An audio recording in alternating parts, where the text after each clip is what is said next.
Selamat pagi Bapak dan Saudara yang dikasihi Tuhan Yesus Kristus. Senang sekali boleh bersekutu kembali dengan Ibu Bapak dalam Renungan HKBP Resort Sutoyo, Kamis 5 Mei 2022. Sebelum mendengarkan firman Tuhan, marilah kita berdoa.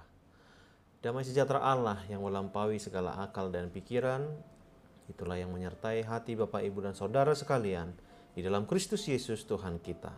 Amin. Marilah kita arahkan hati dan pikiran kita pada firman Tuhan hari ini yang diambil dari Yesaya 53 ayat 3. Demikian sabda Allah.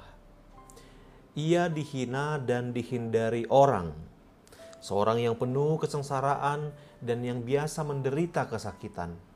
Ia sangat dihina, sehingga orang menutup mukanya terhadap dia, dan bagi kita pun dia tidak masuk hitungan. Demikian firman Tuhan. Allah yang menderita. Ibu Bapak dan Saudara yang dikasihi Tuhan Yesus Kristus, apakah Anda pernah dihina, diejek, dan dijauhi oleh orang lain? Bagaimana perasaan kita saat itu dan apa yang mungkin kita akan katakan dan lakukan terhadap mereka yang telah menghina kita? Tentu lebih banyak kita akan memberikan perlawanan dan tidak mau terima perlakuan tersebut. Mungkin bisa saja diam-diam membenci dan tidak mau lagi berteman, bersahabat dengan mereka, atau malah memusuhi mereka. Ya, walaupun psikolog berkata menjauhi orang yang menghina kita adalah satu bagian dari perawatan diri, tapi bagaimana jika Tuhan itu yang dihina?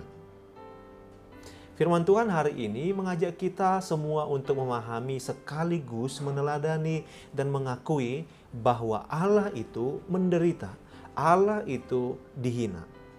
Firman ini merupakan nubuatan Nabi Yesaya bahwa akan datang seorang hamba Tuhan yang dihina, dijauhi, ditikam, dan diremukkan oleh karena pemberontakan dan kejahatan manusia. Dan ia sama sekali tidak melawan dan membiarkan dirinya diperlakukan demikian. Ia bahkan memeluk penderitaan itu. Dalam kisahnya di Perjanjian Baru, Pilatus melepaskan orang yang dimasukkan ke dalam penjara karena pemberontakan dan pembunuhan itu sesuai dengan tuntutan mereka. Tetapi Yesus diserahkannya kepada mereka untuk diperlakukan semau-maunya. Hamba Tuhan yang dinubuatkan dalam kitab Yesaya tersebut benar-benar telah digenapi pada diri Tuhan Yesus sebagai hamba Tuhan yang menderita, disalib, dan mati di atas kayu salib.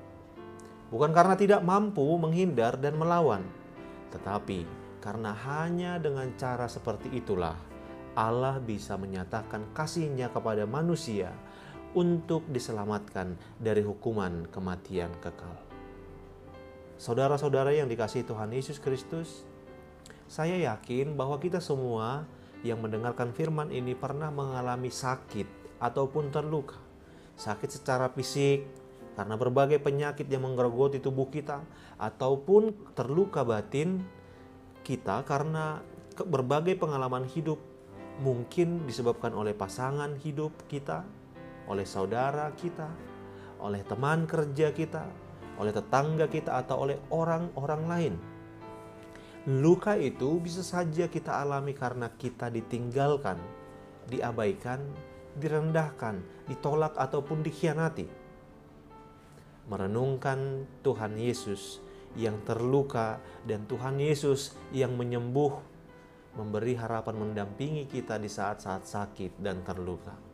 Bahkan memberi kesembuhan karena di dalam Dia ada kesembuhan dan keselamatan.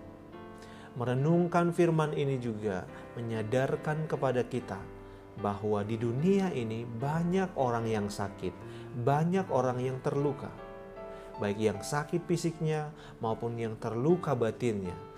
Sebagaimana Tuhan Yesus dalam lukanya telah menyembuhkan kita, bahkan menyelamatkan kita dari kuasa maut, kita pun dipanggil untuk menjadi komunitas yang menyembuhkan. Hal ini dapat kita lakukan kalau dalam hidup kita, baik secara pribadi maupun gereja, kita secara rutin menyediakan waktu dan hati kita untuk mendoakan mereka. Merengkuh saudara kita yang sedang terbeban, menyapa mereka yang sedang dalam kesendirian, merangkul mereka yang tersisihkan. Dengan cara ini, kita dimampukan untuk menghayati karya keselamatan yang dinyatakan Tuhan Yesus melalui kematian dan kebangkitannya.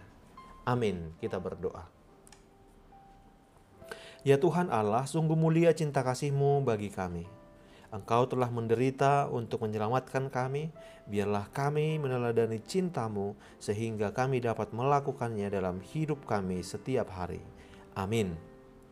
Selamat pagi dan selamat beraktivitas Ibu Bapak. Jangan lupa untuk selalu taat melaksanakan protokol kesehatan. Tuhan Yesus memberkati.